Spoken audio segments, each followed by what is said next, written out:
Efa manankery eto Madagasikara ny fanarahana ny lasitra iraisam-pirenena momba ny ady atao amin'ny fidorohana sigara sy ny finanana paraky androany dia nisy ny fionana teo amin'ireo tompona andraikitra isan'ambaratongany sy ny tompona hotely goavana ahafahana mampatsiahana ihany koa manazava azy ireo ny makasika ny fanajana ireo tsy mpifoka sigara eny amin'ireny toerana ireny. Fanadihadiana izay hoentin'ny rotsirakoto-ndray ny eo amin'ny sarany Stéphane Razafy-Manimby. Nototosaina androany ny atrikasa ho an'ireo tompona andraikitra eny anivon'ny trano fandraisam-bahiny misy eto amintsika. Izany dia niarahany tamin'ny ofisy misahana ny ady amin'ny fifohana sigara sy ny fandraisana paraky ka ny tanjona dia ny fiarovana ireo mihevoka tsinany setry tsigaran'ny hafa. Efa manankery tokoa raha ny eto amintsika ny andininy fahavalo amin'ny fifanarahana ny lasitra iraisam-pirenena izay voalaza fa tsy maintsy mandray fepetra ny firenena izay nankatoy io lasitra io hiarovana ny vokatra sy ny fihevoana ny setry tsigara any amin'ny fivezivezen'ny be sy ny maro. Raha ny eto amintsika dia tsy mbola misy manaja izany ireo trano fandraisam-bahiny raha nambaran'ireo tompona andraikitra miady amin'ny fifohana sigara sy ny fandraisana ny paraky.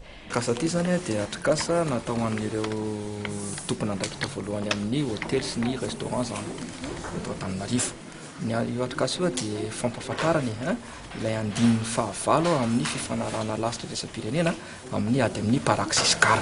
Io andininy fahavalo io dia hoe voalaza ao anatin'ny fifanarahana lasitra zany izay fanakataovitsika teto Madagasikara hoe ny firenena tsirairay dia maka fepetra amin'ny ady amin'ny fihevoana tsinahy ny setry tsigaran'ny hafa.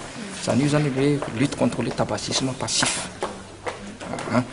Dia io andininy fahavalo io zany rehefa nampiarina teto Madagasikara izy io dia nisy zany ny arrêté mitondra ny laharana 29/511/2013 tamin'ny 3 oktobra taona 2014 izay mandrara ny fifohana sigara any amin'ireo toerana fiasana zany mikatona toerana na mifefy izay ifamezivezen'ny be sy ny maro.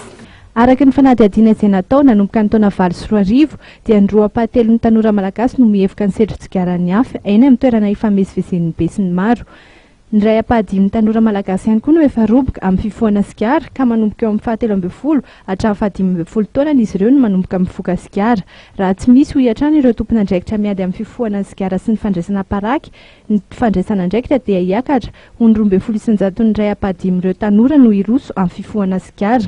Miroso amin'ny fanahitanana araka izany ireo tompona andraikitra ireo.